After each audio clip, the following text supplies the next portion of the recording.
Hello and welcome everybody to Flicker Effect, episode 354. We are recording this and broadcasting live on Sunday, January 3rd, 2021. I'm David Lotz. Joining me as always is Bobby Jackson. Hey everyone, Happy New Year. Yasha Wilson. Hey, everybody. And here to my left, Michelle Hubbard. Hi everyone, happy 2021. Happy 2021. How's it going? We made it. Yes. New year, new beginnings, new starts, new inventions, new reinventing yourself, new everything. Let's try to have a positive year. You guys have seen the memes where it's like, okay, nobody claimed 2021 to be their year. We're all just going to walk in real nice and quiet and slow and just kind of let it go. Yeah, I've seen that. Don't touch anything. Be real cool. Just take it real easy.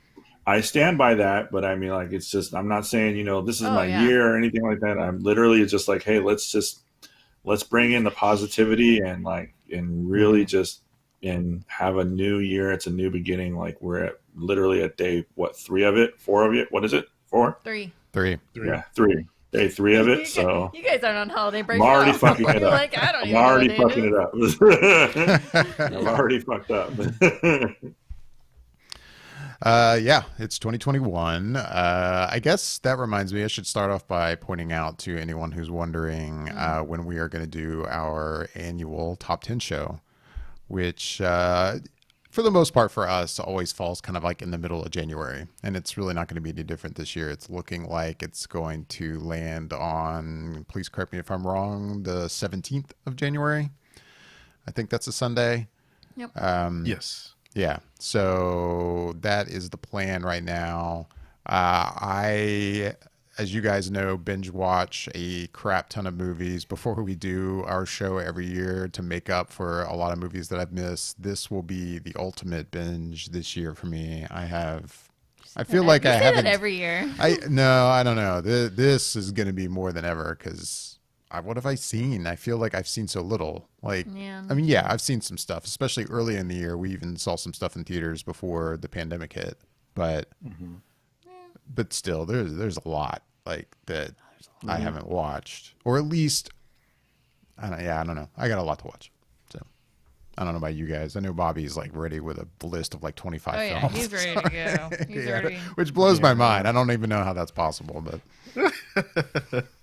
Yeah, I don't know. I mean, I was looking yesterday and there's really only maybe about 6 or 7 at most movies that I might try and squeeze in that I hadn't had a chance to see that could potentially make a list. But aside from that, yeah, I saw a lot more than I realized I did. And that was only just because I started looking at some of the lists for other people and just some of the movies through IMDb of movies that came out this year. And I was like, wow, I've seen that. And I just didn't remember because a lot of them were earlier on in the year. And just between the amount of different movies that I saw, along with the different series of TV shows that have come out on streaming, it just kind of almost felt like a blur for some of those things. So yeah, I saw way more than I realized I did this year or this past year. Nice. Well, I'm looking at the list of 2020 right now, and it is mind-blowing what I have not seen or even known what came out. Yeah. So I am on the opposite end of the spectrum when it comes to that. Oh, and I've gotten to the last of the list. That's it. So there's maybe 3 or 4 films that I remember watching. So it's going to be tough. That you remember watching that would be worthy of your list, or just period that you've seen? Period. I was like, I was looking at it, I was like, I don't think I've seen that. I don't think I've seen that. I think I started that, but never finished it. Watched that, but it's that's not going to be on my list. It's wild. Oh, well, this says popular movies. So maybe I should look up the 2020 films of the films of 2020. Yeah. There was one movie I forgot that like I said, there's a lot that I forgot that I saw. And one movie that I'm not saying if it made my list or not, that I forgot that I saw very early on in the year of 2020 was the Guy Ritchie film, The Gentleman, with Matthew McConaughey. Oh, yeah. Remember liking that one, but I a completely 2020 forgot film? about that. Yeah, see? Was that 2020? Exactly. That's what I mean. You really have to look to see lists out there to realize that some of these movies came out last year because it just doesn't feel like it. I had that moment actually. It might have been earlier today. I was thinking about the movie Emma, and I was like, oh yeah, that came out this year. And for some reason, it just feels like it's been so long. Like it would have been on the previous list or something. It was a 2019 film. Yeah, right. I think it is in my head. Everyone's listing it as 2020 film. Yeah, it's definitely a 2020 film. Yeah. And the odd thing, and we're not really going by those rules that I know of. We haven't really sat down and looked at parameters, but the fact that the movies available for Oscar nominations stretch until February, right, or March of this year. Oh, so yeah, that's a good point. Because in previous years, that's always been the kind of guide I think we've all agreed upon, which is if it's eligible for the Oscars, it's eligible for our lists. In other words, it came out in a theater somewhere in whatever year we're doing a list for. Even if it doesn't go wide release many times, we get a lot of, Oscar contenders that don't go wide release until like the beginning of the next year. But they got released at somewhere in LA or New York, probably in December. Mm-hmm. And that's usually eligible for our list. Now, you're right. This year, the eligibility requirements for the Oscars are a little different. I wouldn't say that for our list, for the purposes of our list, I wouldn't follow those requirements. But unless you guys want to vote me down on that one. Not this year, because I feel like there's going to be a lot of films that we're not going to be able to see. Right. Yeah. Yeah. But I mean, Bobby and I were just talking off air, like, you guys are in California. You don't have theaters you can go to. We do. Right. And the perfect case scenario, Promising Young Woman, a movie that is showing up on a ton of lists and is only in theaters right now. They push that bad boy back a lot, too. Right. We are actually trying to see it probably as early as this week. So, I mean, there's a good chance it could end up on our list, but you guys probably, unless it goes streaming, before the 17th suddenly, you're not going to get a chance to see it. But right. Yeah. That also happens. See, that went a whole different direction. That went a whole different direction. You were talking about theaters that were open near you. I thought you were literally going to invite us to come try and watch the movie with you, since Florida has no rules. You want to fly around? No, we don't have rules here. You can come and go in the state as you want, man. All right. Borders. Just go across state lines whenever we want to. Although it's really hard, Yasha, for us to give them any kind of crap, because apparently we're the epicenter for the coronavirus. Yes. In LA, even though we have stuff closed. So it's I was going to say too, I saw some high. tweets today about how many arrests were happening, I guess, to break up New Year's Eve parties in the LA area. I guess there was a lot of that. I mean, I think there was a lot of that everywhere. There's a lot of that everywhere. It's probably not fair to just point out LA for that, but I saw pictures of some people, some of my friends, like they for their New Year's Eve, and like they had like a good 15, 20, 30 people in their house. I'm just that's just stupid. That's like, I mean, just because you say fuck COVID doesn't mean that that's your vaccine. Like, you don't magically get a blanket of a shield over you just because you're upset and you say that. It doesn't mean that it goes away. Right. And what sucks, over it doesn't mean it's over. Yeah. Exactly. And the horrible thing is like those people, like, I mean, not to get political, but it's like I really feel frustration, because it's like I get where they're coming from and everything like that. Like, we're all tired of it, but it's like if they're not being affected or have had anybody really affected by it, they really don't care. And it's just, that's really what it comes down to. I mean, like, I've had several stories and heard from several different people that it's been affected, horribly. Like, a friend of mine, his mother passed away. She was older, but she got it and she was gone, So, yeah.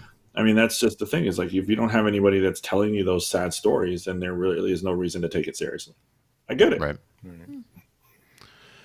All right. Well, back to movies. We, of course, as you can see in the title of the show, we are going to be talking about Wonder Woman 1984. We're going to share spoiler-free thoughts and spoilers. Before we get to that, though, I didn't know if we wanted to go around the table, if there's anything else anybody wanted to touch on before we dig into the Wonder Woman sequel. Now's your chance. If there's anything else you've been watching that you kind of want to bring up.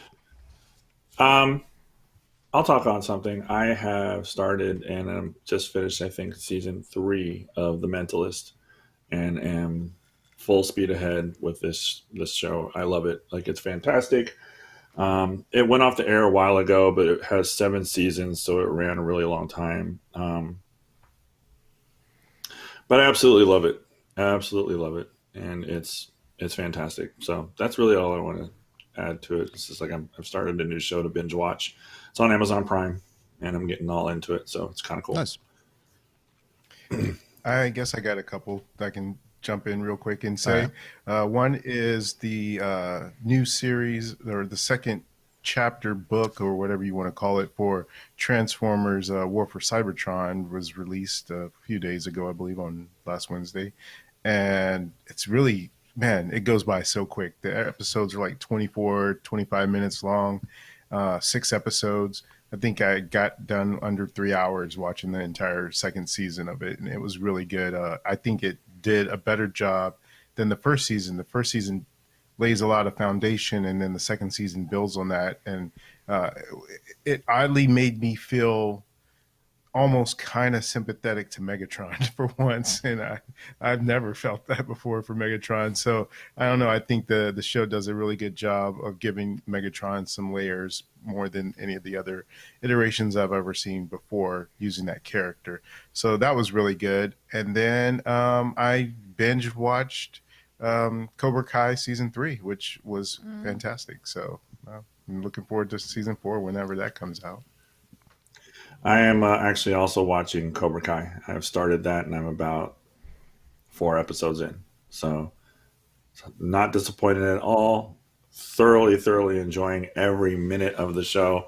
Can't wait to see where it goes, how it ends, the whole 9. Like, I mean, they've done such a good job with this show. It's just not even funny. It makes me sad that other shows can't follow suit with how much this tugs on the emotions of the nostalgia, and then lays the groundwork for a solid future. Yep. All right, Michelle, anything? I finally got around to watching the Trial of the Chicago 7. That's right. I did as well. What'd you All think? right. No, and it's written by Aaron Sorkin. Written and directed. It was directed by him? Yep. Yeah. Okay, so written and directed by Aaron Sorkin, which means, of course, Dave and I are just not into this film at all. It's actually extremely surprising it took us so long to watch.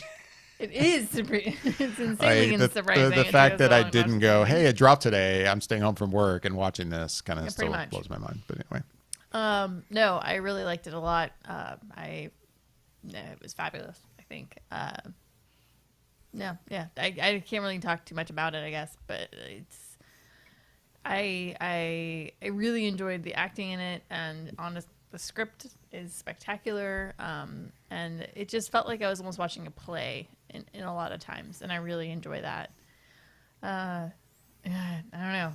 I'm very happy with that film. It's really good. I mean, yeah, I can't disagree, and I'm not gonna dig into it a lot. This is a movie that's been out for a while. Bobby, you've talked about it on the show before, but I'll just say, yeah, I thought it was great.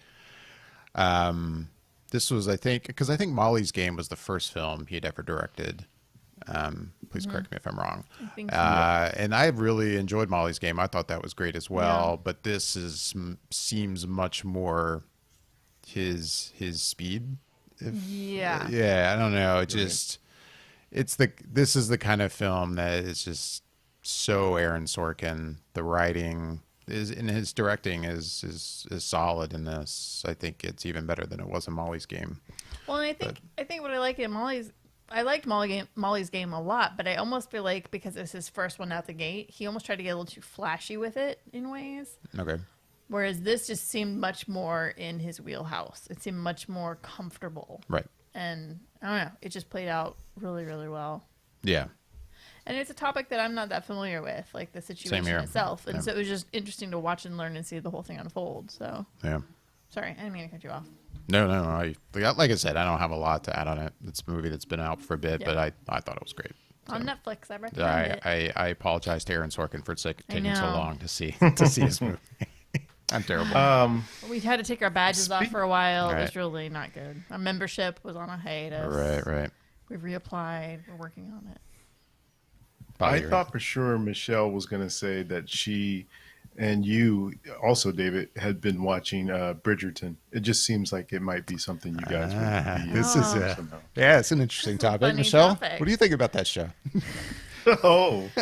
She hasn't watched that, I think. I've not watched Bridgerton. Okay. And yeah, like the day after it dropped, of course, everybody was talking about Bridgerton on social media, and I was like, this seems like something I should be watching. Like, I'm surprised I haven't heard of this. It's, it's taking place during a specific time frame that I seem to enjoy. It seems like it's very Jane Austen-esque, but like with, I'm trying to think of the show now, kind of like an Outlander twist to it, kind of like romance-wise. And I was kind of like, okay. So I'm watching the trailer and I'm going, I don't know about this. And then I see the production company flash across the screen, and it's the Shondaland. And I was like, oh, that's a no for me. It turns out she's not much of a fan of... okay. Yeah. Interesting. Shonda Rhimes, right? That's Shonda Rhimes. Yeah. I'm not a Shonda Rhimes fan. I mean, and I say that, and I realize I am very much in the minority and as a whole, especially as a female. Considering how much love Grey's Anatomy has, and I can't think How to Get Away with Murder, How to Get Away with Scandal. Scandal. Yeah. Like, and I'll admit, like I watched season 1 of Grey's Anatomy, and when it dropped, I watched it as it aired, and I was like, And then I watched Scandal season 1 when it aired, and I watched season 1 of How to Get Away with Murder, and I've just come to the conclusion that those just aren't. It's whatever it is, it's just not for me. I'm not a fan of that. I guess not really genres. They're all kind of different genres in a way, but I guess it's really like drama, but it's really played up really hard, and the romances are just very fickle, and it just doesn't work for me. And so I actually really don't want to watch Bridgerton. Although I know lots of I have a story. I have a story about Shonda Rhimes. Well, Scandal in particular.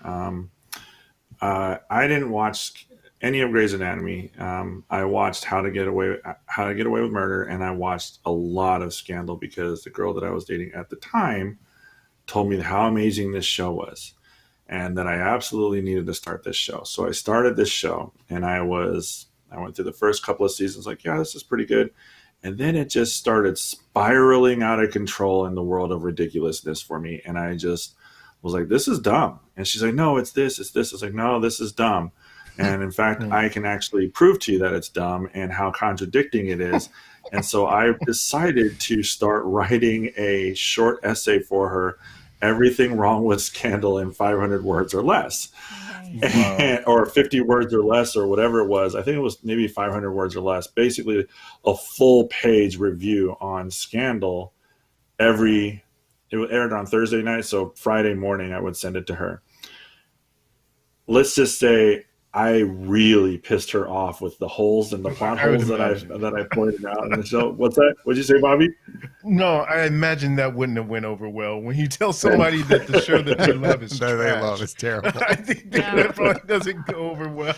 No, it wasn't even just her, but it's like my sister tried to talk to me about how I need to watch Scandal, and I said, "Oh, I actually do a review for Scandal. Would you like me to send it to you?" And so I sent her the review as well, and started sending them to her.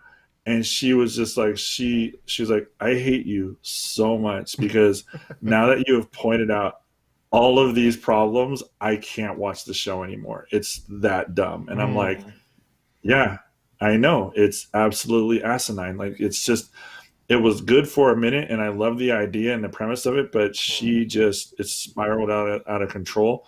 Not to say that there's not a market for her, and I think she has a really good, she's talented.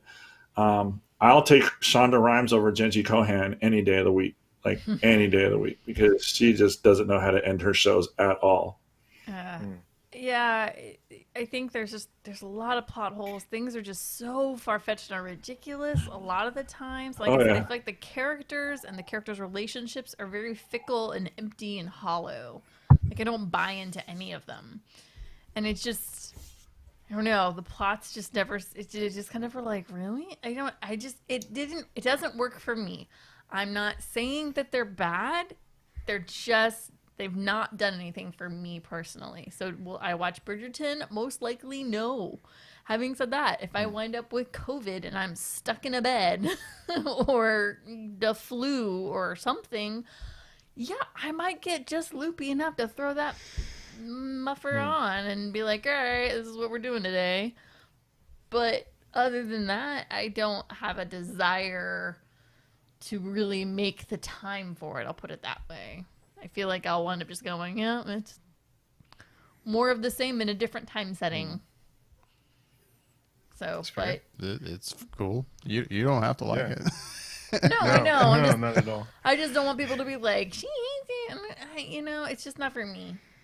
That's cool. Some people feel that way about Ryan Murphy stuff. They yes, think that a is lot true. Of his shows tend to be a certain way, so no shame in that.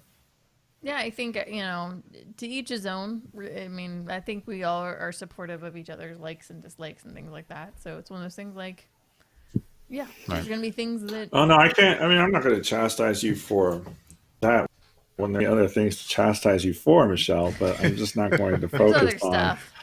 I'm not going to focus wholeheartedly on the appeal or the approval of Shonda Rhimes' work, just because I kind of think that it's very much geared for one particular audience, and that audience has definitely bought into it.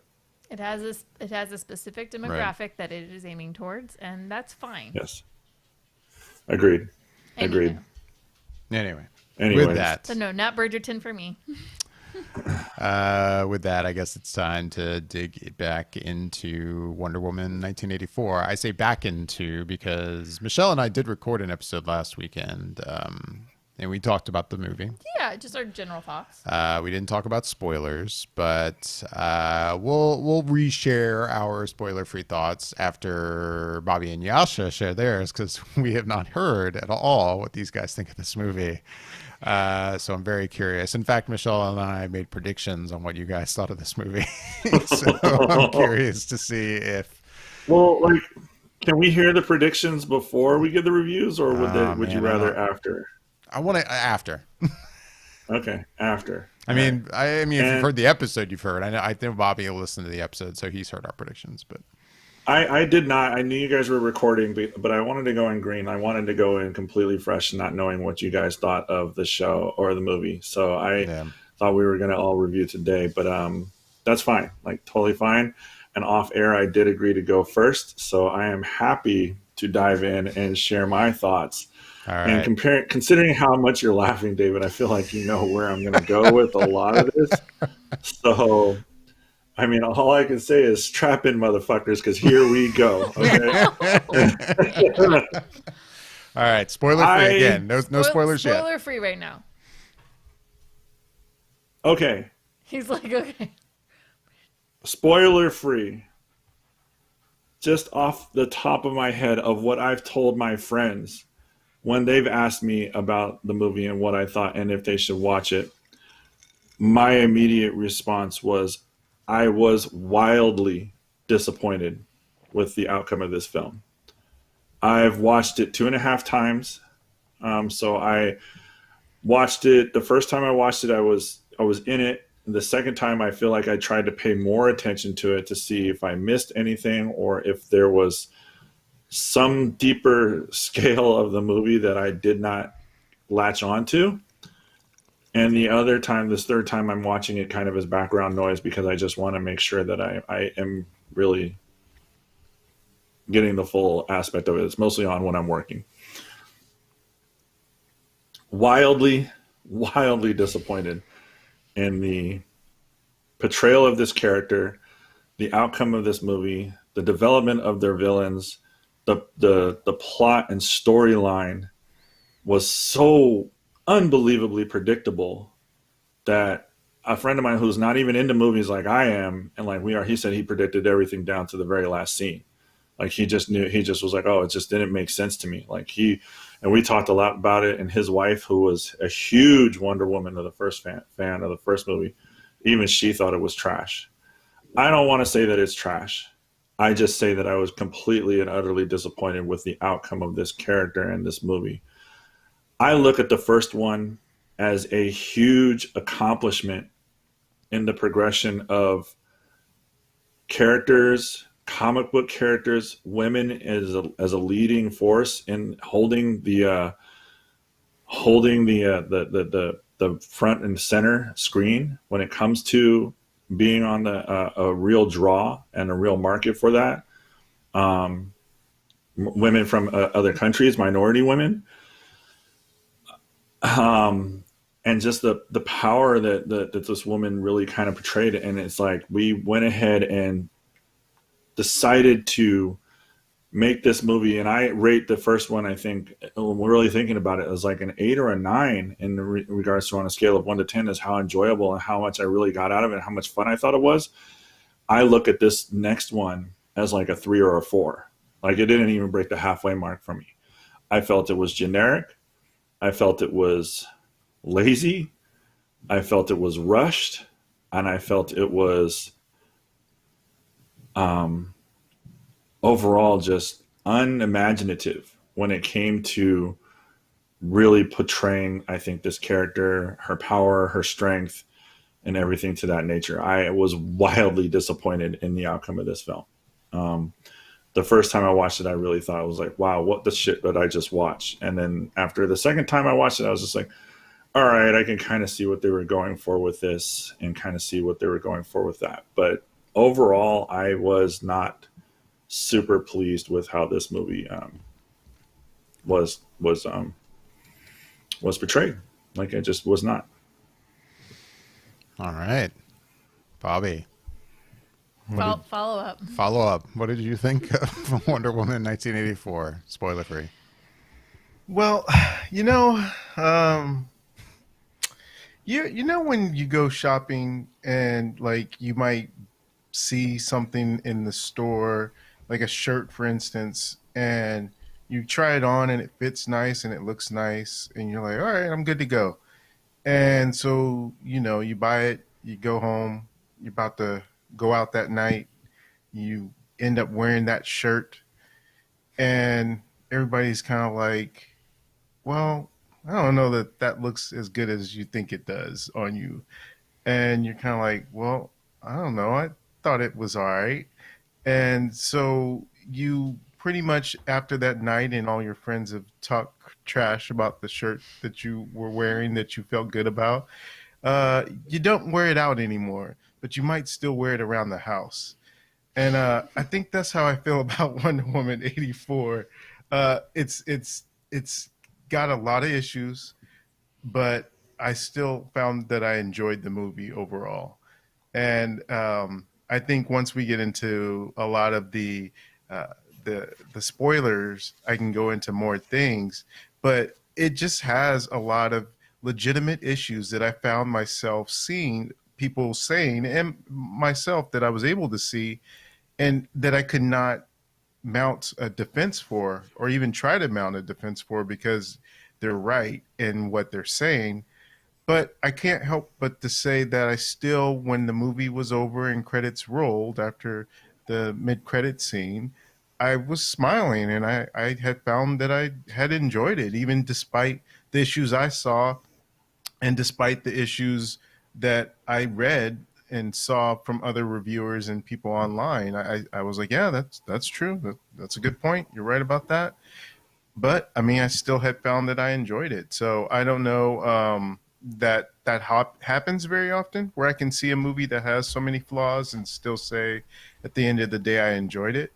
But this does fall into that level of category for me. So not a good movie per se in the way that it leaves a lot of issues on the table, but it was an enjoyable movie for me. So that's all I'll say until we get into some more spoiler territory.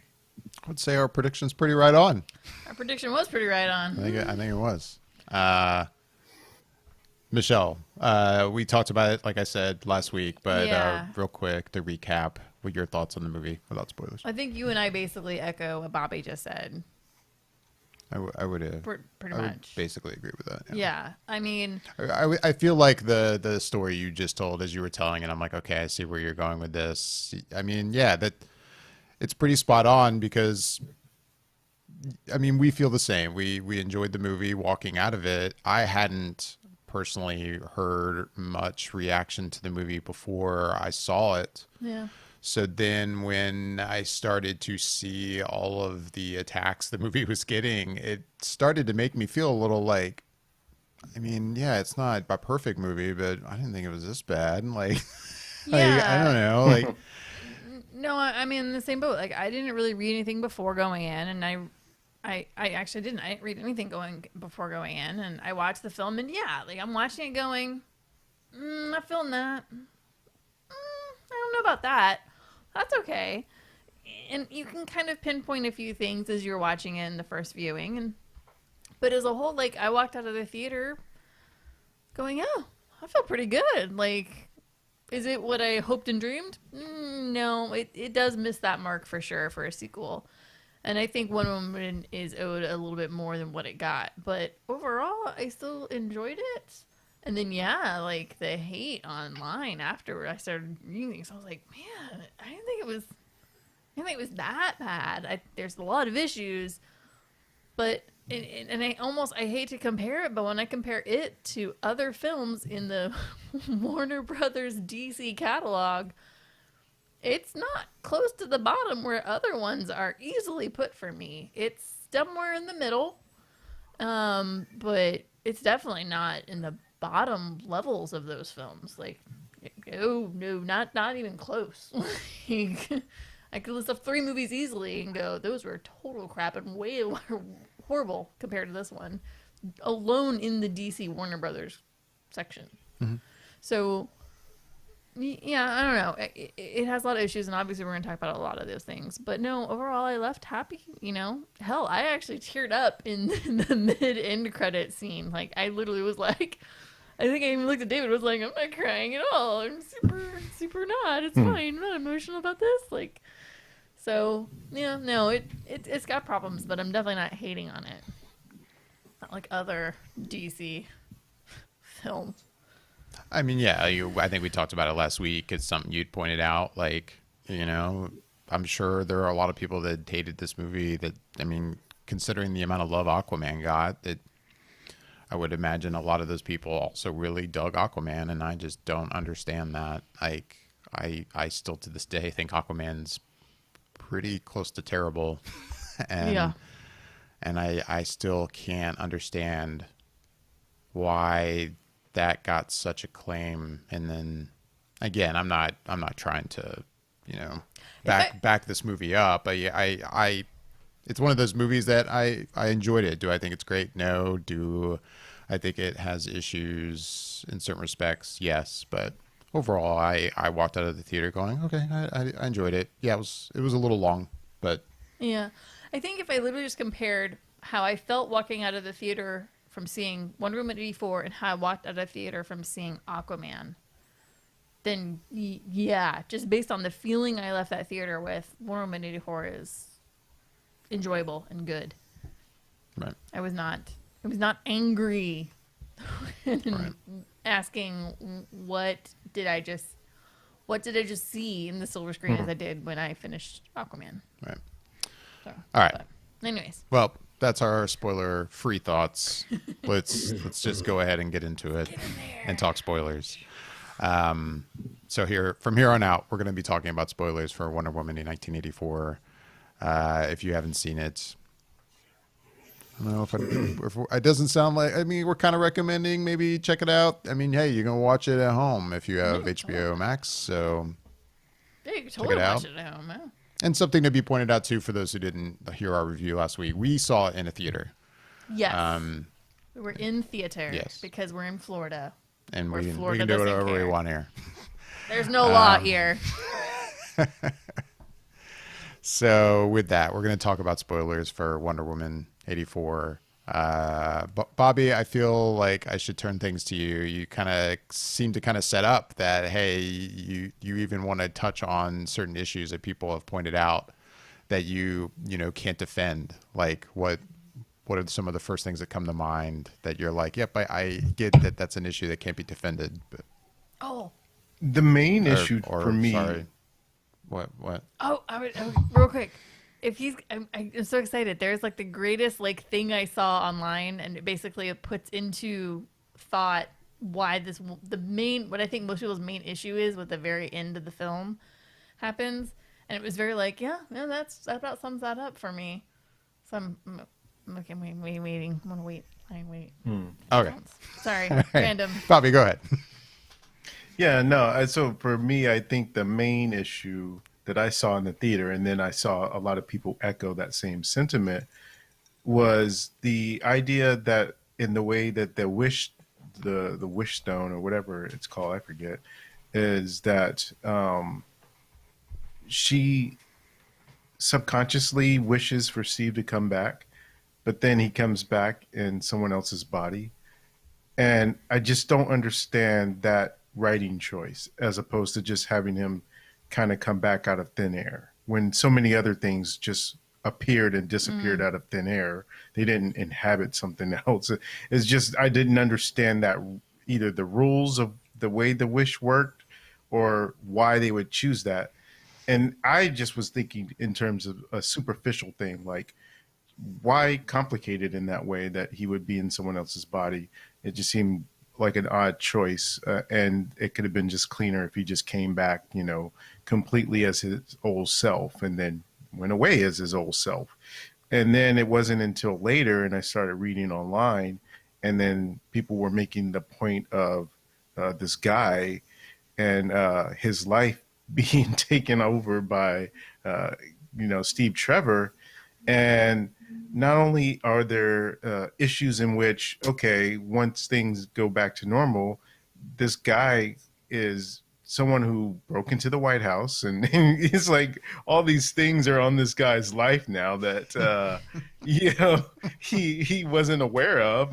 Did he have any friends or family that was missing him and all these things? And then there's the other aspect that I hadn't thought of, that I guess it is kind of troubling when you think about it in today's society, is the fact that they were getting it on, and this guy never gave any kind of consent to be body. Granted, it's Wonder Woman, but I mean, you should be able to be allowed to say yes in that way. And like again, I say in today's society that it's a sensitive topic, so it's problematic. And to me, it was like, okay, I never thought of any of that, but you could have done away with any of those types of thoughts if you just recreated him in his own body.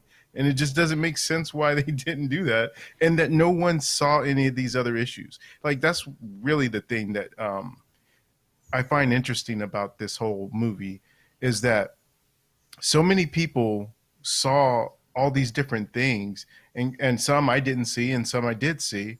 But you're telling me that between the director, the writers, the executives, anyone else over at Warner Brothers who screened the movie, no one else pointed any of these other things out and said, maybe we could tighten that up somehow? It's just kind of mind-boggling. So that was maybe my biggest one that I bumped up against. And then I think the other one was, I suppose, is just that I had an issue with in which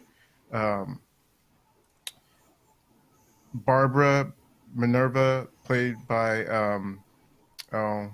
Kristen Wiig, and when her and Diana are friends and getting along, it seemed a little forced, but I went with it.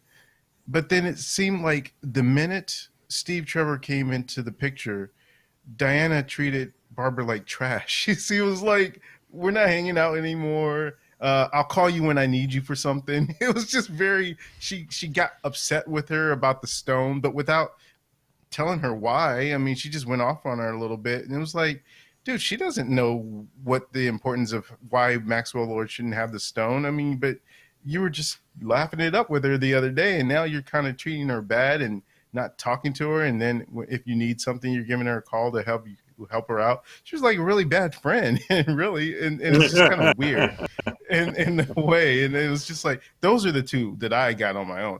There was definitely some other stuff that I didn't see, and once I started reading about it, I was like, yeah, good point. I don't know why that's that way. And I think probably one of those are Michelle's things that she probably has.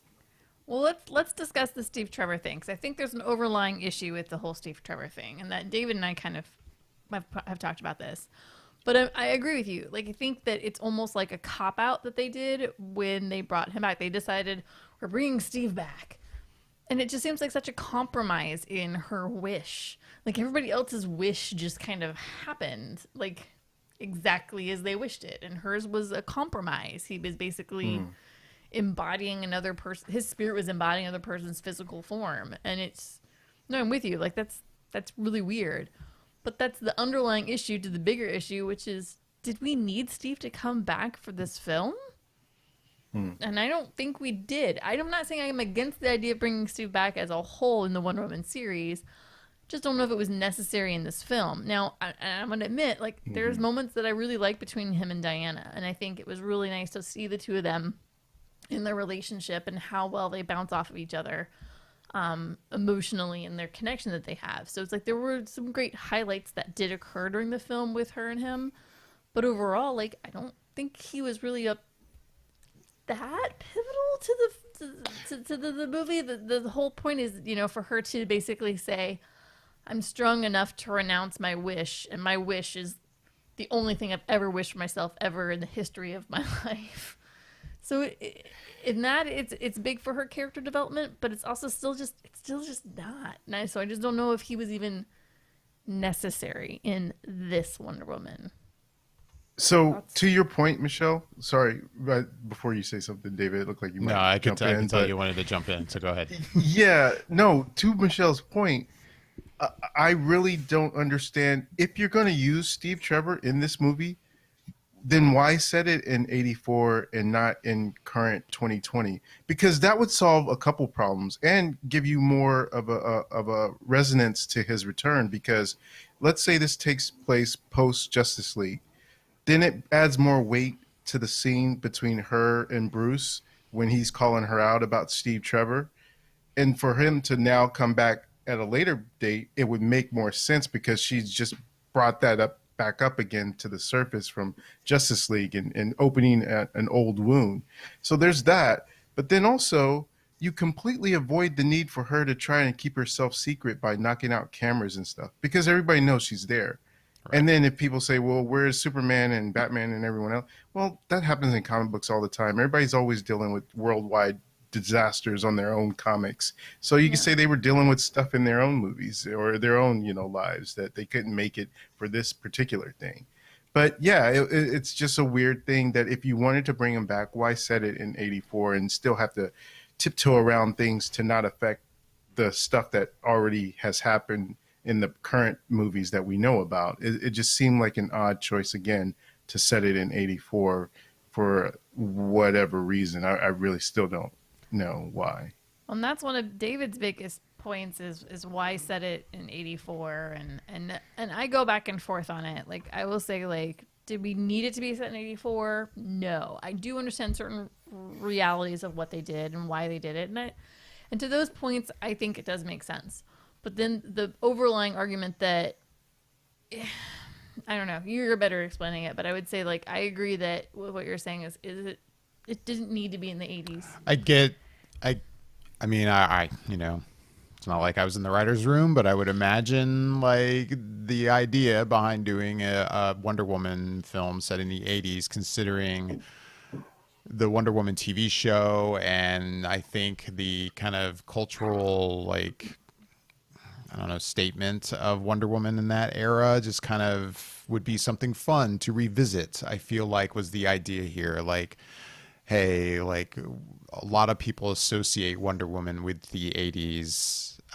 So why not do a film set in that time? And considering, how this DCEU has been working out, they were able to do that. So I guess I understand. That would be my guess as to why they did this. Yeah, I mean, and at first glance, like, that's fine. I was kind of excited for it, but yeah, in hindsight, after having seen it, I think there is something to be said for, not setting it in the 80s and doing it post BVS and Justice League, because you do have that situation where, you have the end of this film. And of course, yeah, do I think Wonder Woman's going to die in this? No, but you eliminate those kind of possibilities where, those kind of stakes at the end of this film, when that, well, like, she's obviously fine in Batman versus Superman. She's obviously fine in Justice League. Like, that,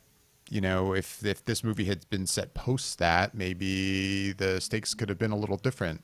And yeah, when it comes to bringing Steve Trevor back, like, I don't have a problem with bringing him back, but I think it would have been better suited for like a third or a fourth film. Like, to bring him back immediately in the next film. We just had him in the first film and he died, and now boom, it's only the second film and he's already back. I don't know. It felt like the kind of thing that, big picture overall, I would have preferred them to wait. I think it would have had a better emotional impact having given a little, even more time to it, honestly. Right. And yeah, like, I'll be honest, I'm hoping that the third one, which has been announced, it's going to be happening. Patty Jenkins and Gal Gadot are going to finish it off.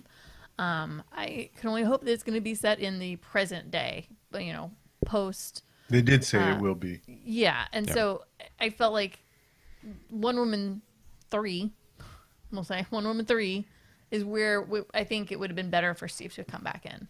But I think the biggest issue, and I know that this is David's big issue, like, I think this is your biggest issue with the film, is the very end, is the ending. It's that everyone in the world is all going to agree to renounce their wish.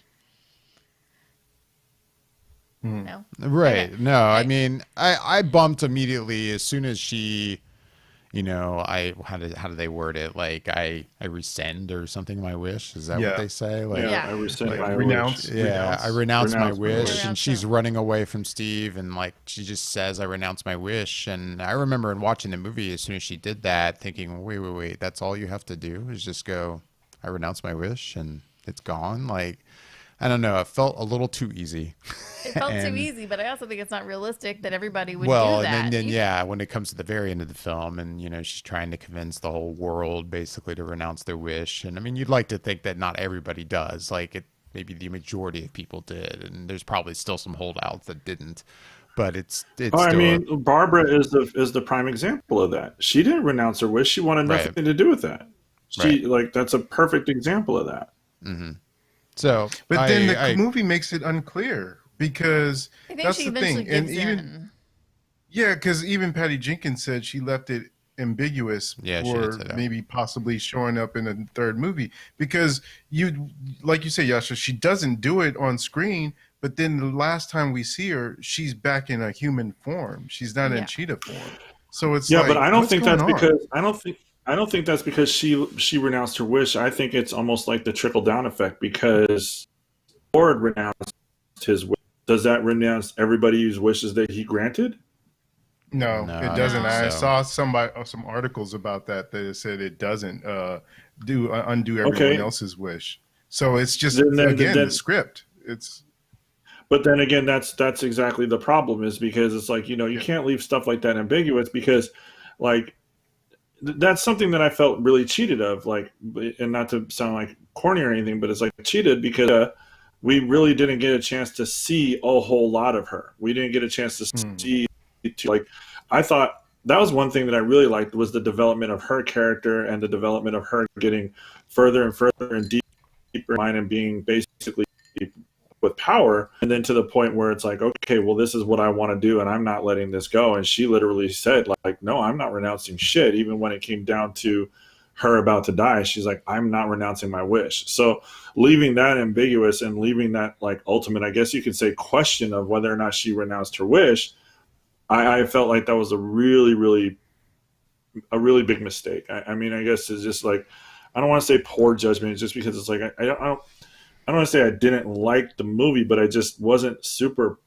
pleased with a lot of the decisions that they made when it came to that. Like, I thought that was a huge mistake, because that's how I interpreted it. Like, and to hear that it's not, like, once Max Lord renounced his wish, everything that he granted is moot. And you're telling me that that's not the case. So by all accounts, the cheetah should still very much be there, and she should be fine. I mean, go ahead, Bobby. Really quickly, it was pointed out, and I didn't realize it either, because I've only watched the movie once, so I didn't notice and pick up on it. But they said that Max Lord renounces his wish first, but then you still see montages after that of people renouncing their wish. And then that's when things disappear. Like the guy who was in Egypt, he renounces his wish, and then the wall goes away.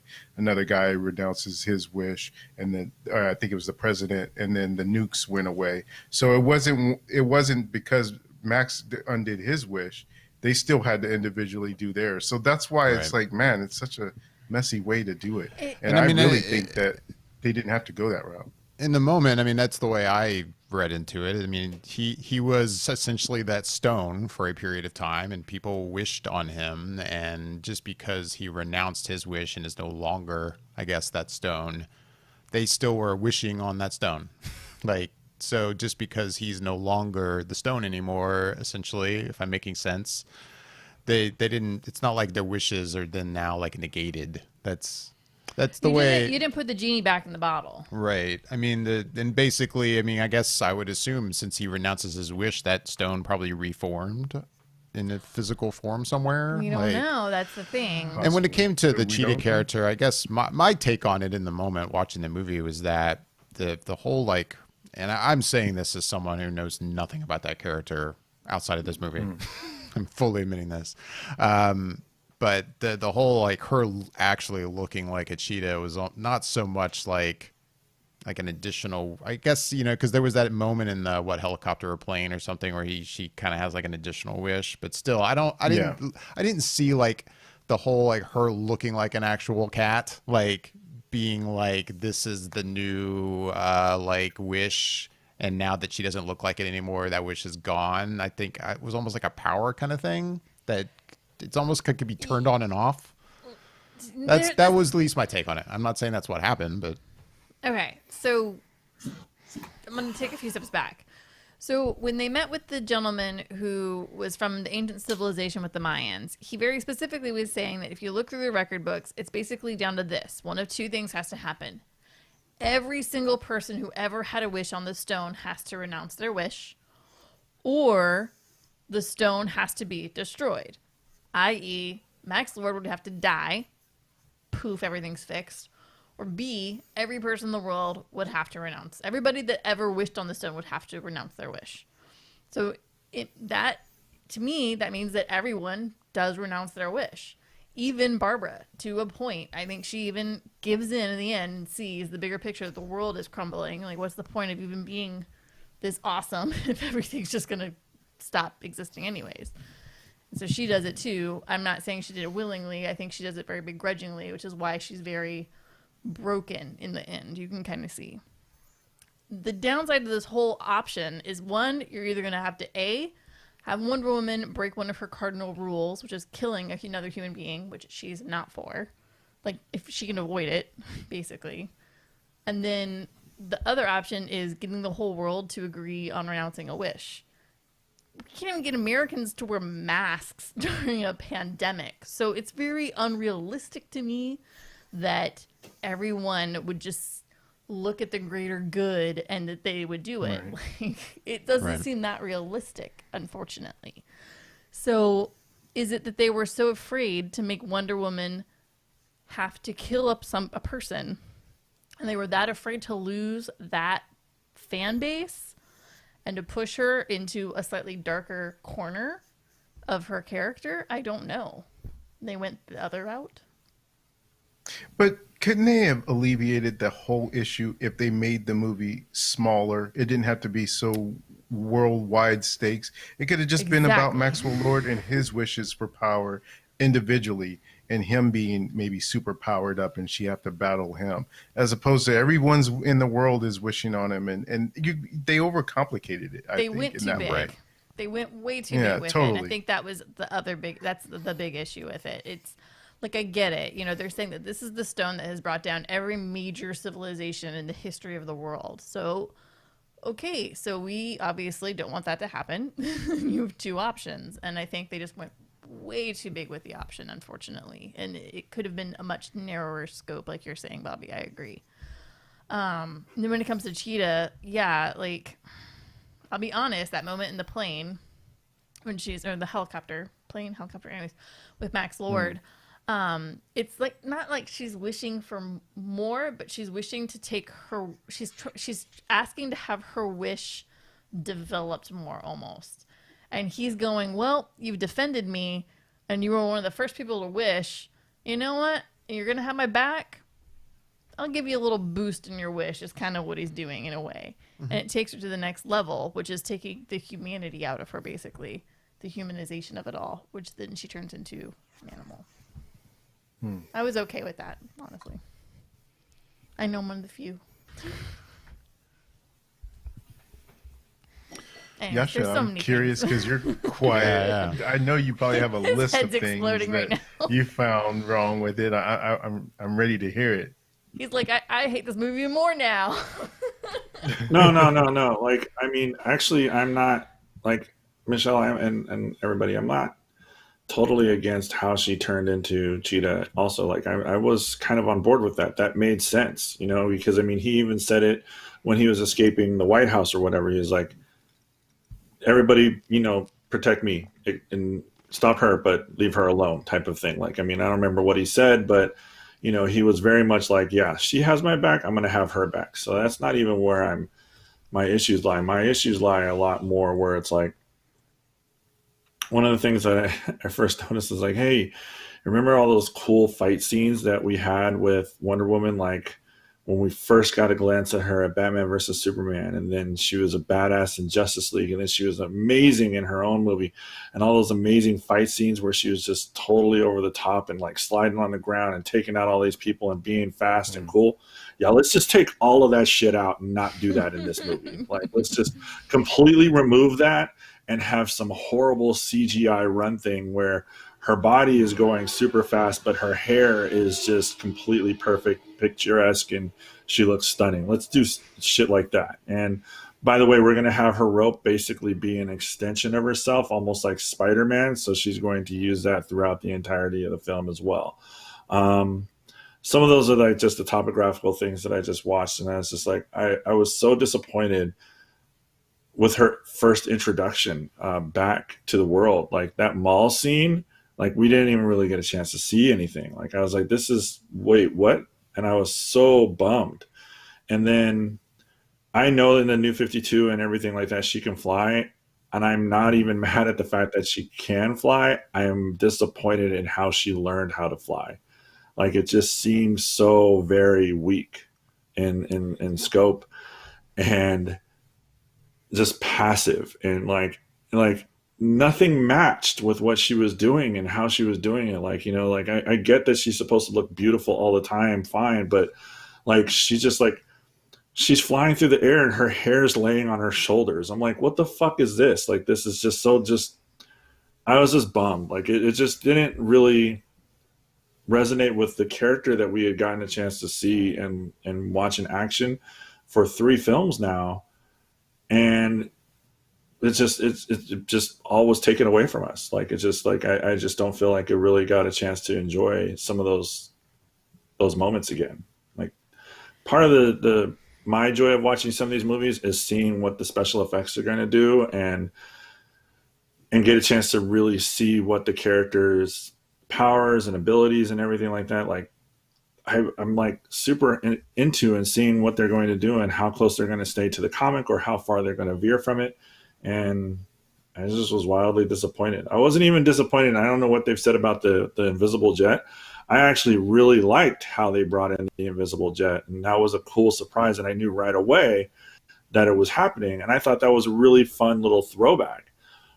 I'm not mad at that. I'm just some of the other things that were going on, I'm just like, this is corny. And I get that maybe they were even trying to have it be kind of campy since it is 1984, and you can kind of feel that that was the direction that they wanted when it came to the directing and everything like that.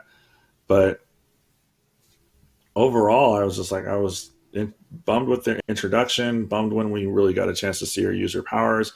And then when we finally did get to see her, she made this stop for this armor that really didn't hold up at all against Cheetah. And you kind of makes you wonder, like, when you watch it, it's like, when did you have time to stop and put that thing on? Because it looked like a bear to put on. And now she's in this armor, and it was just kind of like, all right. And we see this, like, maybe a 2-minute fight scene with Cheetah when I was really looking forward to a really badass showdown. And I just feel like we missed out on that.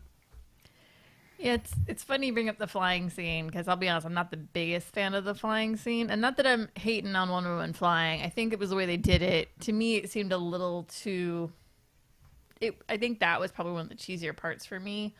I'm watching it, and I kind of kept thinking to myself that line that Woody says in Toy Story, it's falling with style.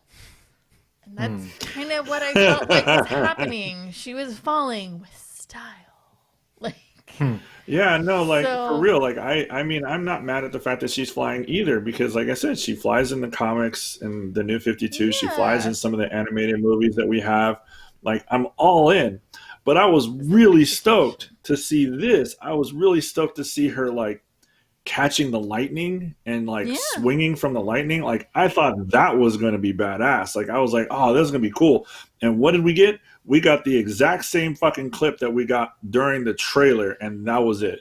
I was like, man, that sucks.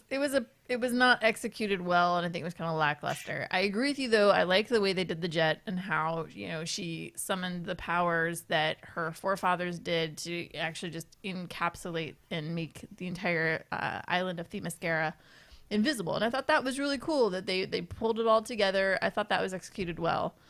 And I think as far as the overall, like, feel for the film, look to the film, some of the campier things, it's all just throwback. I think they were just trying to give it a very 80s feel in many different ways. In the lighting, in some of the angles of the shots of the camera, the way the effects were done, the way the fighting was done. I think Patty was just really trying to harken back to the 70s and 80s with Linda Carter. And I think she was just trying to really get that feeling in there. But then also just the idea of 80s movies as a whole. And I think that's what they were going with. And in all honesty, I kind of enjoyed it. There was moments I was watching it, I felt like I was actually turning pages of a comic, the way that things were kind of unfolding. Like, you know, nerdy ways that, like, the bad guys are running through the mall and, oh, wait, stop. Oh, punch. Oh, wow. Like, it almost looked like scene for scene, like still for still for me if I were to be looking at it through a comic. So I thought that was actually kind of cool in some ways. But I agree some of the effects weren't done specifically that way. Some of the effects, I think, were kind of weak. It's like I have weird, like, love-hate for some of the stuff that happened throughout this whole film, basically. Yeah. I don't even know what else to add to that. I mean, I remember we saw that mall scene in Hall H. I mean, God, how long ago was that now? That was like, what, 10 years ago? 3 years ago, like, or something like that. It's been a while. And I remember when we watched that mall scene thinking, I don't know what I think of this. Yeah. We were kind of perplexed, remember. I'm like, but it's out of context. Like, totally. You know, I was just kind of like dismissed it. I'm like, yeah, out of context, this seems kind of maybe not my thing. Well, they even had storyboard kind of chopped in a few points, didn't they? Oh, I don't remember. I think it was, I mean, it's been so long now. Rough. I can't remember. It was really rough. Green screen shots and yeah. Right. Anyways. Yeah. This movie's a mixed bag, in my opinion. Bobby, sorry. Yeah, no, I just feel like, again, that's I like that she flew for a lot of the reasons that it is. Like, that's why I said it's like I didn't hate it, like, by no means. Oh, sorry. It looked like Yasha was saying something. He's freezing up. Yeah, and then he froze. Okay. No, well, so I had no issue with her Yeah, I flying, but was, and then I again, froze up for a second there. Sorry. He's back. He's back. He's back. it's okay. But my thing was that again, this seems like it was something. It's almost like they didn't think they were making a third movie, and they just decided to throw a lot of things that Wonder Woman can do all in this movie. Because why not save her flying for the next movie when it takes place in current time? Because it's not like she flew that I can remember in Batman v Superman or in Justice League. So why give her that ability here? Then she doesn't do it in either of those two movies, and then I'm assuming she'll do it in the third one. But it just, again, it's so weird that they do and try to cram so much into this one movie that it just doesn't feel like it's as cohesive as it could have been, because there's a lot of good ideas working there and a lot of interesting concepts. It just wasn't done in a way that I think that was satisfiable to a lot of people. One thing that, and I'm curious where you guys land on this, because I've seen it in different places. Not that it was something I came up with, but I didn't see it until it was shown in that way, is that with the flying thing and also with the renouncing the wishes, neither of those things come from Diana or Wonder Woman herself. They're presented to her by Steve. And that tended to happen in the first movie as well, is that she loses a sense of agency because this male character keeps having to be the one to introduce things to her. And I hadn't thought of that, but I guess that's true. Like, she didn't want to renounce her wish until Steve kind of essentially made her see that she had to, as opposed to her coming up with it herself and having to deal with maybe that pain. And maybe that's why she's so angry at Bruce in Justice League, because she had to make this choice herself to, get rid of Steve Trevor. And just the idea of her flying again was presented by Steve, that it's sort of like letting yourself go and riding the air kind of thing. So it's like, yeah, I guess I never put that together, but I could see why people would have an issue with it, because Wonder Woman doesn't seem to be making some of these big major decisions in her life herself without being presented by someone else. Yeah, I mean, I would say from a feminist point of view, it kind of sucks, and from like a Wonder Woman, she's a strong, independent woman who could do things on her own. For her to not kind of come around the box outside of it and think about those things on her own, it's a little depressing. But at the same time, like, I guess I don't feel like it was Steve educating her on how to do those things. Like, for me, I feel like she, especially when it comes to like renouncing her wish, I think she caught on to pretty quickly what she had to do. Like, they basically had an argument about it in her apartment. Like, I feel like she knew pretty quick and fast when she was meeting with that guy who was a mind descent, like, oh, F, this is what's going to have to happen. Then when it comes to her flying, like, I think it was a moment that I think it was an epiphany moment for her. She was just like, yeah, like, he's pointing out it's just that simple. I don't know. I try to take too hard of a left turn on that when it comes to that kind of stuff, to me personally. But I could see where other major hardcore Wonder Woman fan base would be like, why is the man calling all the shots? And I don't disagree with that thought process, but I think I kind of, okay, I blur it a little. I'm okay with it. I hadn't considered it while watching the movie, but I mean, you pointing it out, Bobby, like, yeah, it's true. That does happen. I guess that's unfortunate, but I have to admit, it's not something I bumped on while watching it. Me hadn't either. really crossed my mind.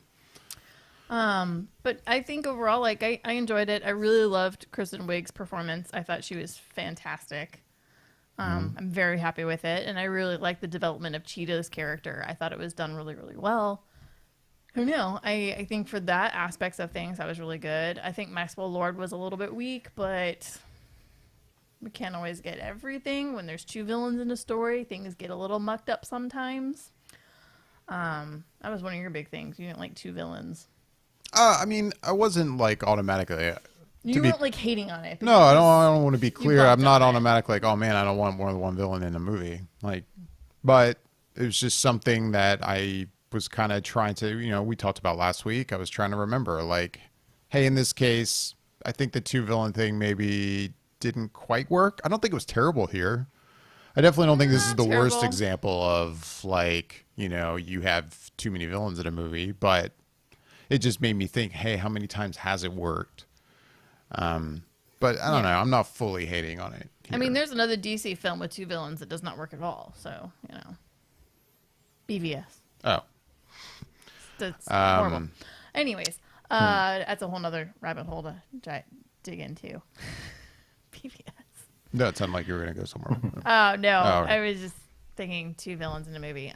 No, I think overall it's enjoyable, but there's a lot of issues. And it makes me wonder, like, were these things that it was Patty Jenkins' executive decision making on?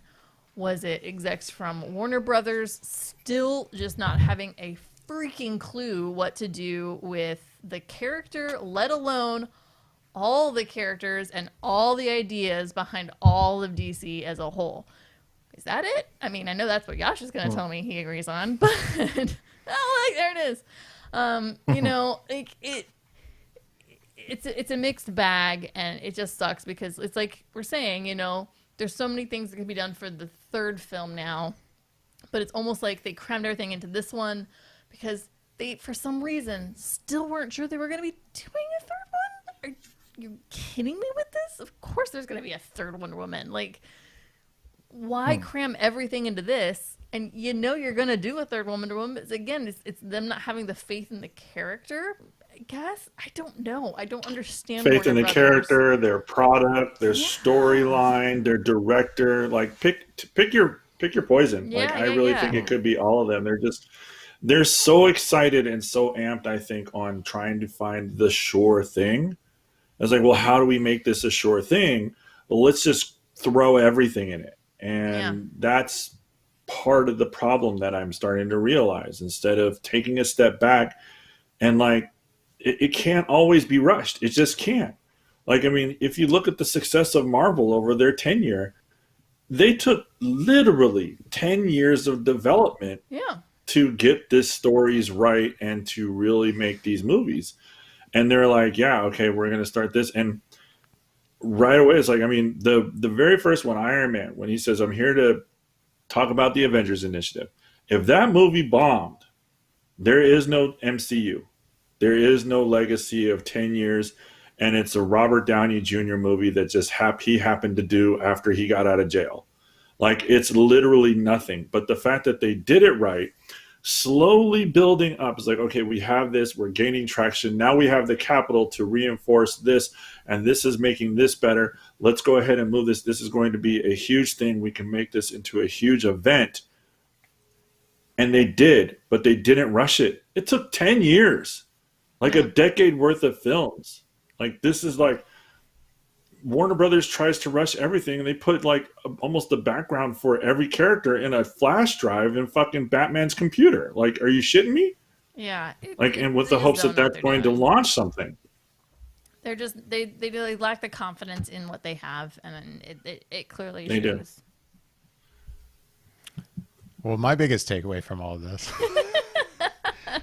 Something I feel like we're kind of getting recap mode now, but you know, the thing you pointed out from the top, Bobby, like, I hadn't really thought about a lot, the whole like body issue with Steve Trevor.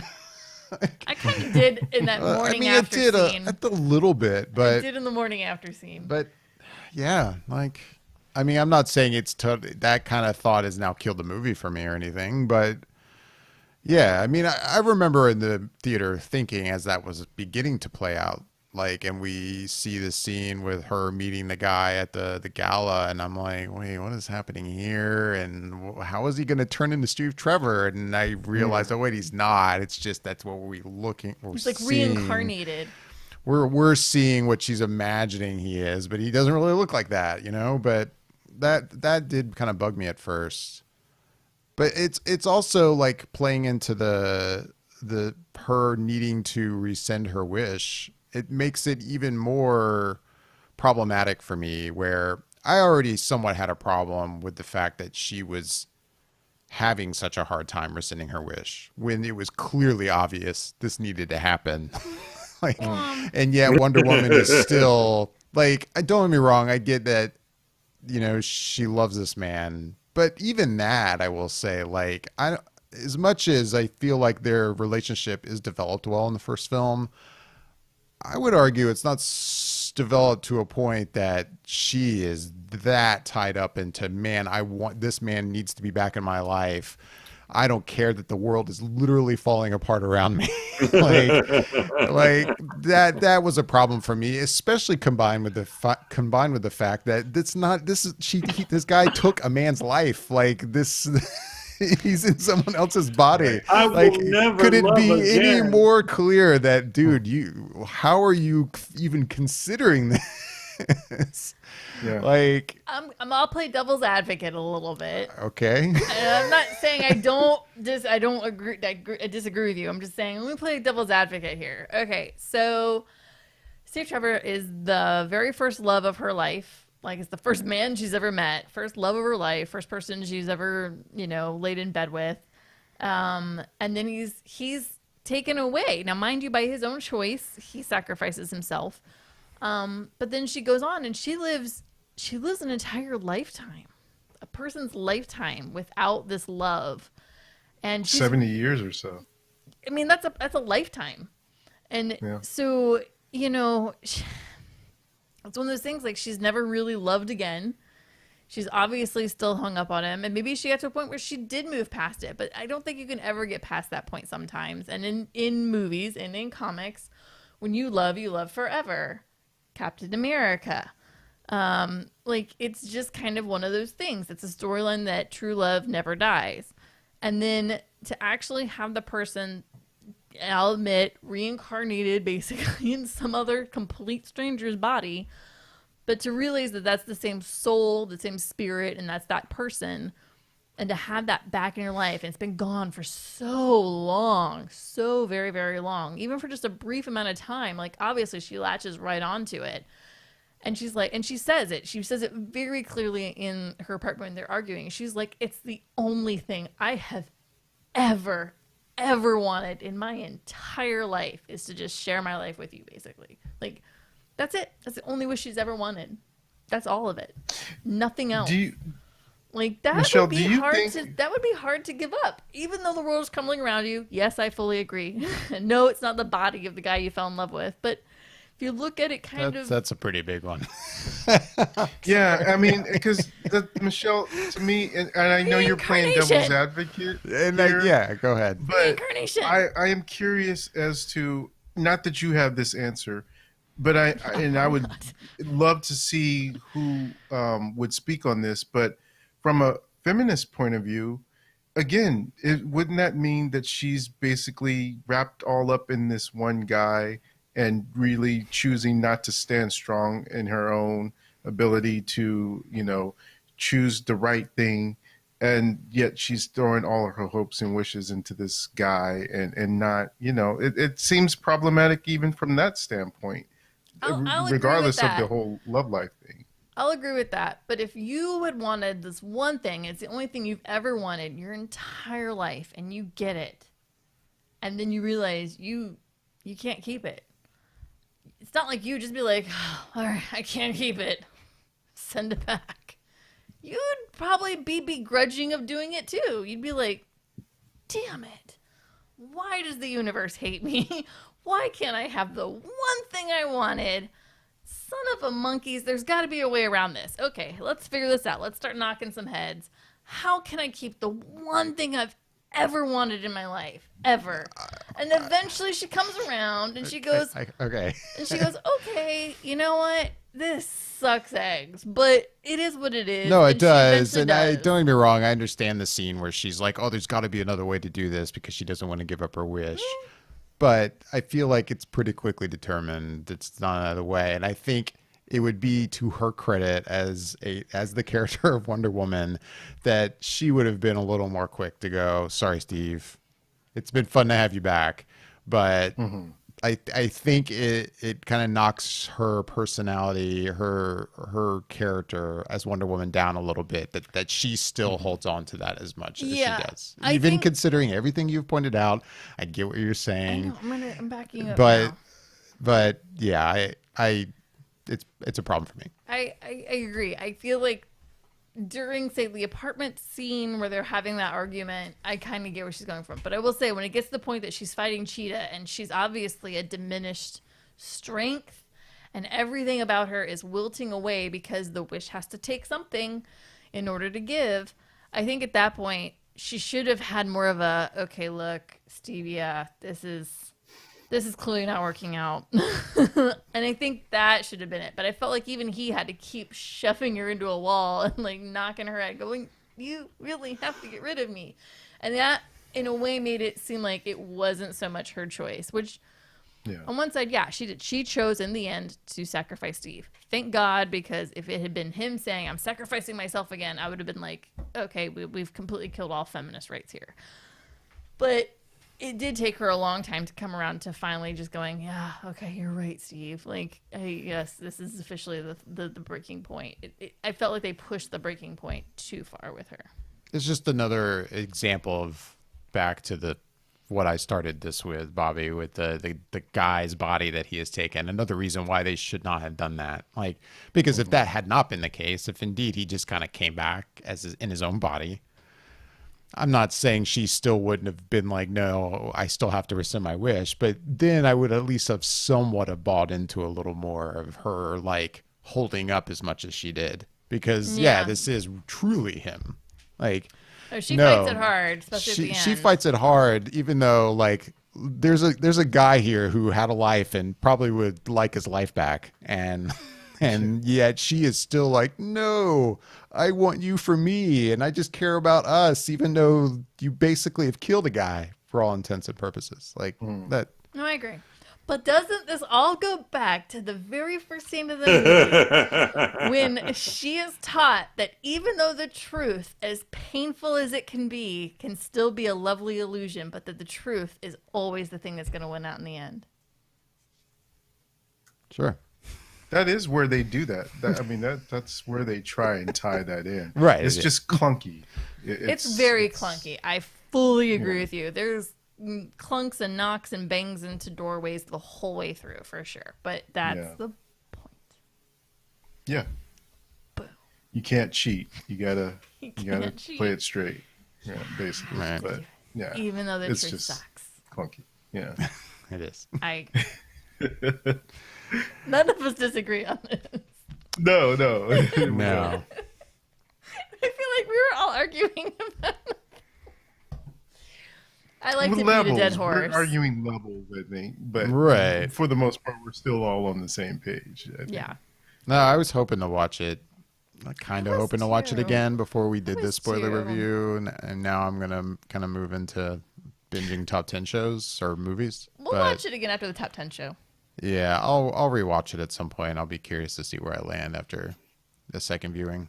I agree. Yeah, because I'm actually curious because you guys got a chance to see it in theaters and the quality and level that holds, how it compares on HBO Max to you guys after seeing it in the theater. So, well, we did kind of watch like a whole minute of it the one day we were testing different like formats of the TV. And well, I mean, because we had been talking about where you could watch it in 4K. I only have HBO Max available because of the Xbox Series X, and in that app it showed it as 4K. So I was curious, and I will say, playing it, looking at just the image, I was like, I don't think this is 4K. But then I went into the TV settings, and indeed the TV was acting like, yep, I'm receiving 4K. This is 4K. It's a 4K resolution. So I don't know, but we didn't watch a minute. we watched like a minute of the movie. It was like a whole minute.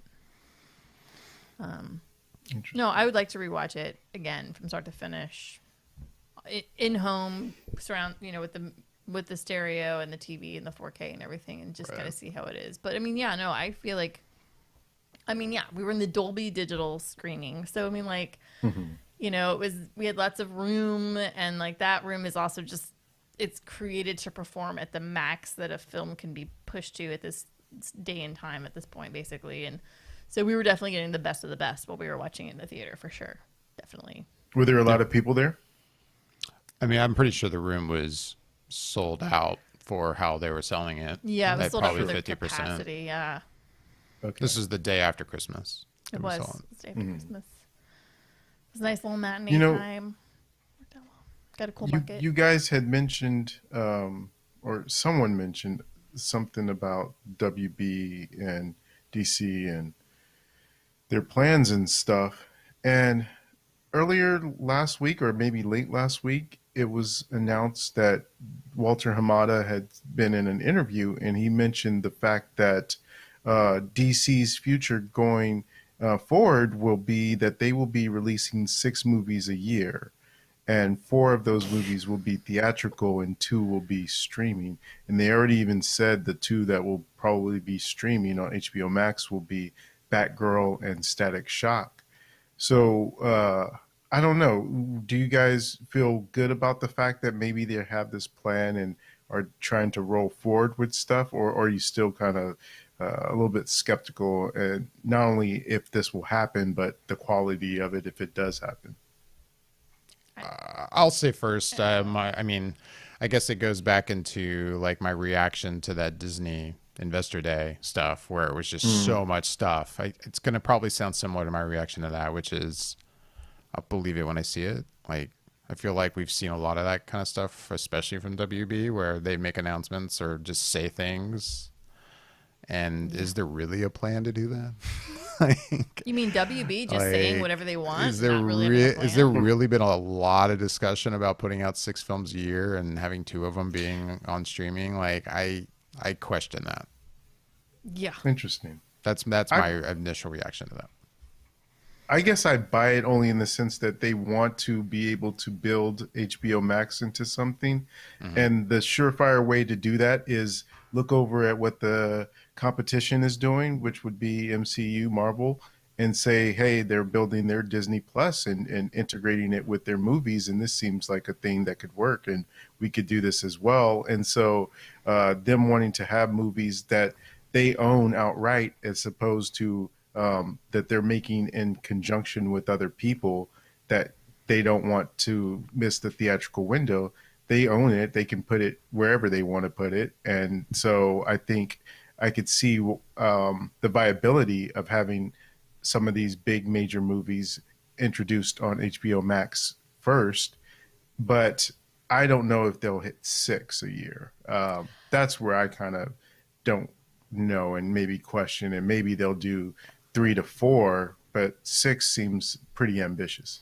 6 is not only ambitious, but here's my thing. I bet you they probably could do 6. However, it's going to be at a heavy cost. Production quality, storyline, character developments. You can't rush that. It's like what Yasha was saying. Marvel took 10 years. They were doing 2-3 films a year when they were releasing them. They took their time with things. Things were planned out. To do 6 films in a year, they could do it. They could totally do it. Netflix does it. Jesus. I mean, anybody can do it. But you're going to sacrifice everything else just to knock out 6 to do it. So it's like, what do you want? Quality versus quantity. And yeah, I think it's stupid to say we're going to do 6 and they're going to be amazing. You can do 6, but they're going to be amazing. Or you can take your time and work it out. It's really not. And then, yeah. I'll believe it when I see it. I'm with David. Like, yeah, we'll see. I mean, I guess that's where I am. Yasha, did it? Were you going to sound like you were going to chime in? Or? No, I was just... You're good. I was agreeing with Michelle 100%. Like, it's just, I mean, she basically reiterated a lot of what I said, but I was in agreement with what she said. It's just like doing 6 is like, you're okay. Like, if you say so. Like, like, sure, you can do it. It's going to cost you everything quality-wise to go with it. But sure. Why not? Light it on fire. So part of that, too, in that announcement was the thing that I really am curious how David feels about this, is that Walter Hamada said that not only will we have that, but we're going to have 2 concurrent Batman series going on. One with Robert Pattinson and another one with the Batman that will replace the Ben Affleck version of Batman in our DC EU stuff. So is there such a thing as too much Batman? Yasha's shaking his head. No, like no, as in I don't like it. But David, you are the biggest Batman fan of the You're group. the Batman. To me, I think it's too much. That is too much. But no, I'm with you. I mean, I've agreed with you when it comes like the animated stuff. You know, you've pointed out time and time again, like as good as all those WB, DC, animated features are. It's just unfortunate that so many of them are so just Batman centered. Yeah, they are. You know, and it's such a big universe. Like, yes, Batman is my guy, but I've also been here going, where is Man of Steel 2? I want to see more Superman, you know? Like, I absolutely think that's a terrible idea to have two kind of people. I don't know. It hurts the head. Because it's hard enough with the general audiences. I mean, we are, we keep up on this kind of stuff. We know this stuff. I still talk to people who don't understand where certain Star Wars things fit in the Star Wars timeline. Yeah. And then to have like... I know people that don't understand where Joker fits in. Right. Like, but then to have like, if you had two Batmans film series going on at the same time, how many people, even though it's the kind of thing that shouldn't matter, like who cares if they're entertaining Batman movies, they're entertaining Batman movies, but people will like get hung up on that. People will be like, oh well, I don't understand, why is there's this Batman and this Batman, like what's happening, like I mean, even though who cares? Were they good? Cool, they were good. Like, what does it matter? Like, but that's the kind of thing that will bug people and will turn people off. Even though I'm not saying it should, but I think it would. Like, I don't understand that logic. Like, why do that? Like, you've already kind of, I feel like you've already said, even though you're continuing with the characters who have done well, like, I guess you're going to make another Aquaman film, you're making a third Wonder Woman movie. We're still continuing with some of the characters from the Zack Snyder Justice League that have worked for for WB, but the others, like Batman, I guess, Ben Affleck's done. But yet, are you saying that we're going to have another Batman post Ben Affleck, but it'll be in that universe or something? Like, yeah, that's what they're saying. I'm not feeling that. So I mean, I feel like they've already given up the whole Justice League thing, right? I mean, obviously we're getting the Zack Snyder cut, but I feel like they said, hey, we're just going to do DC movies that are all standalone, and I'm all for that, actually. Like, that's totally cool with me. But they do Flashpoint, right? And, if you're going to do that, why not just do the Robert Pattinson Batman? And just let it. It looks like that could be really solid. Yeah, it does. So let's just love that and not do anything else. Let's take the approach that everybody should be taking the approach when it comes to entering 2021. Let's just walk cautiously, don't touch anything, and try not to fuck anything up. Put your hands in your pockets, keep your eyes straight, don't talk too much. Yeah. Michelle, you touched on it. They basically said that Flashpoint is going to be the answer, and that it will create an Earth 1, which will be the DCEU, and then Earth 2, which would be Robert Pattinson's Batman movies and that universe. And that makes sense to me. I'm sure there'll be more. And that makes sense to us. But I think on a general audience level,